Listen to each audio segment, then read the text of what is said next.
Oh, kunin mo na. Kuya, yang na talaga ako sa'yo. Kahit pinagsasalitaan kita ng hindi maganda dati, nandyan ka pa rin para tulungan mo ako. Kuya, bakit mo ba ako tinutulungan? Pwede mo naman nung pabayaan eh.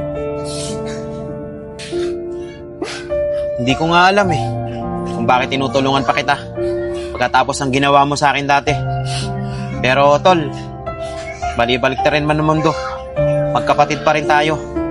Tsaka natatandaan mo pa ba yung sinabi sa atin ni nanay tsaka ni tatay, walang ibang magtutulungan kundi tayo magkakapatid. Kaya sige na. Oh, kunin mo na to. At kahit ginawan mo ko na hindi maganda dati, ayos lang yon. O sige na, tutuloy na ako. Sa susunod, bibigyan uli kita ha. Kuya, maraming salamat talaga sa'yo ah.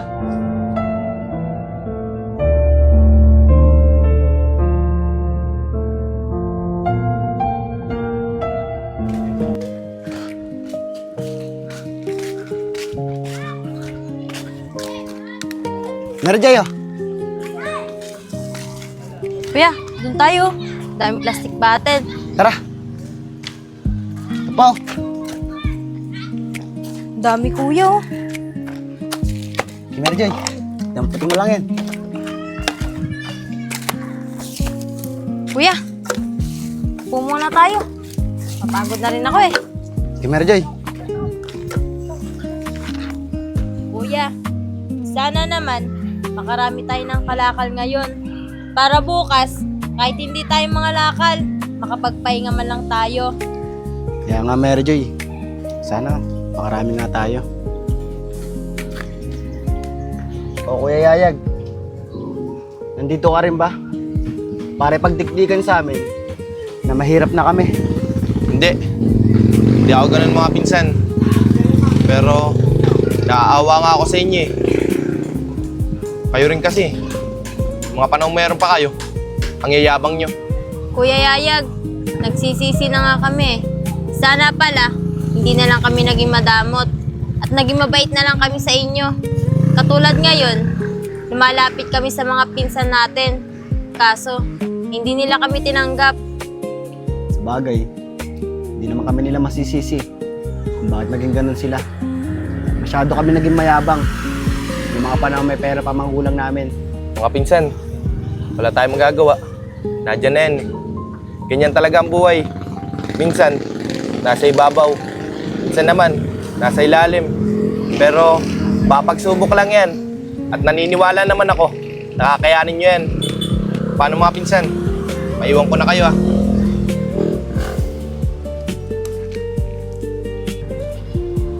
Kuya, buti pa yung pinsan nating si Kuya Yayag, no? Naiintindihan niya tayo.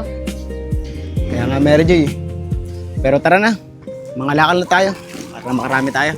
Tara. Tara.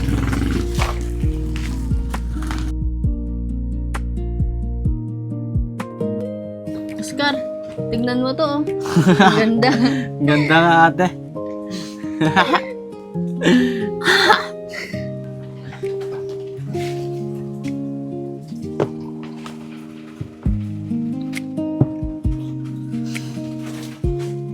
Tay, bakit po ang tahimik nyo? May problema po ba kayo? Mga anak, naaawa na kasi ako eh sa tito nyo at saka sa dalawang pinsan nyo. Nagsisisi na sila. Anak, pakiusap ko sa inyong dalawa. Tulungan na natin sila.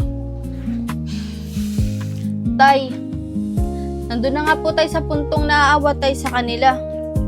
Pero kapag naalala ko yung ginawa nila sa atin, parang hindi ko pa po sila kayang patawarin. Kaya nga tay, pagkatapos ng ginawa nila sa atin dati, ganun-ganun na lang. At hindi ako naniniwala na nagsisisi na sila. Mga anak, naintindihan ko naman kayo. Pero kapatid ko kasi yun eh. Tsaka mga pinsan nyo. Hindi na rin naiiba sa atin. At sana naman, huwag nyo pa iralin yung galit sa puso nyo. Tay, pasensya na po ah. Pero susubukan ko po kung kaya ko silang patawarin.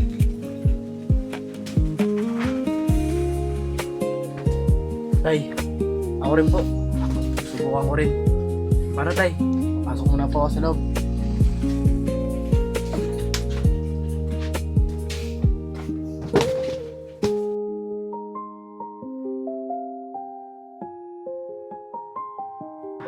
Mariel, Oscar, nakita ko yung dalawa natin pinsang kahapon na nangangalakal sila. Siguro, para pambili ng pagkain nila yun. Nakita na rin namin sila, Kuya Yayag. Yung dati maarte sa katawan, kahapon, ang dudungis na nila. Kaya nga Kuya Yayag, tsaka yung kunting tinapay, parang pinaghahatian pa nila. Samantalang dati, yung mga may pera sila, tinatapon na nila yung mga tira-tirang pagkain. Pero mga pinsan, alam nyo ba, naawa na ako sa kanila.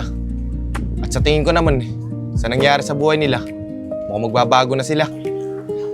Kuya, wag mo sana mamasamayin yung sasabihin ko Kung ano yung ugali nila, ganun na yun. Hindi na yun magbabago. Oh, mga anak, dyan muna kayo may pupuntahan lang ako. Tay, saan ka po pupunta? Anak, may kakausapin lang ako. Saglit lang. Yayag, patay mo muna yung mga pinsan mo Po, tito, ako Sige. na pong bahala sa kanila.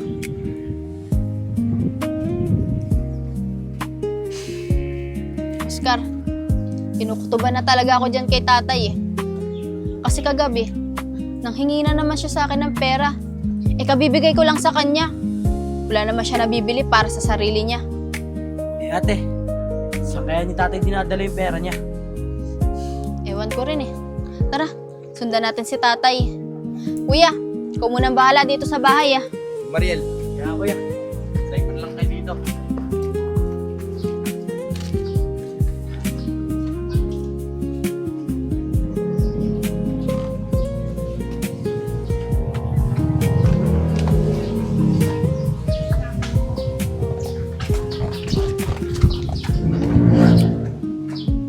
Ate, hindi na kaya natin sundan si tatay. Baka mamaya pagalitan pa tayo niyan. Hindi yan, Oscar. Tignan natin kung saan pupunta si tatay. Sige ate.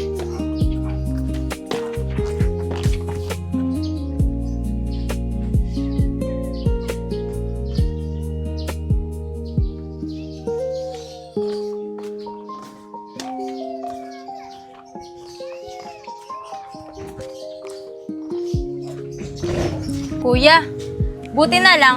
Ang dami natin nakalakal kahapon. Kaya nga Mary Joy, kaya ngayong araw na to, pahinga-pahinga muna tayo. Mga anak, siya nga pala. Binigyan ulit ako ng tito nyo ng pera kahapon. Kaya mamaya, may pambili ulit tayo ng pagkain. Pero mga anak, huwag nyo sasabihin sa mga pinsan nyo na binigyan tayo ng pera na tito nyo. Magagalit kasi sila Talaga ba tay? Ang bait talaga ni Tito sa atin. Nahiya na tuloy ako sa kanya. Kaya nga kuya, nakakahiya talaga. Di ba dati, sinasagot-sagot pa natin si Tito. Siya nga pala tay. Nakita namin kahapon yung mga pinsan namin. At kung ano-ano na naman yung pinagsasabi nila sa amin. Kaya nga po tay, pero tama naman po yung sinasabi nila Dahil noong mga panahong meron tayo, masyadong tumaas yung tingin namin sa sarili namin. Pero mga anak, lagi niyong tatandaan, mga tinuturo ko sa inyo. Pag-uwi niyo ng mga ugali niyo at huwag niyo na ibabalik yung mga ugali niyo na hindi maganda. Sige po tay. Lagi po namin tatandaan ni Mary Joy yung mga turo nyo. Malaking aral na po itong nangyari sa buhay natin. Kaya nga po tay, at nagdadasal nga po kami ni kuya na sana bumalik na po sa dati yung buhay natin. Tama yun mga anak. Dasal kayo palagi. Sana magmaayos yung buhay natin ulit. Kaya nga po tay. Alin? Oh, Kapong, Mary Joy. Kumusta na kayo? Dito, kayo po pala. Ito, siya nga pala.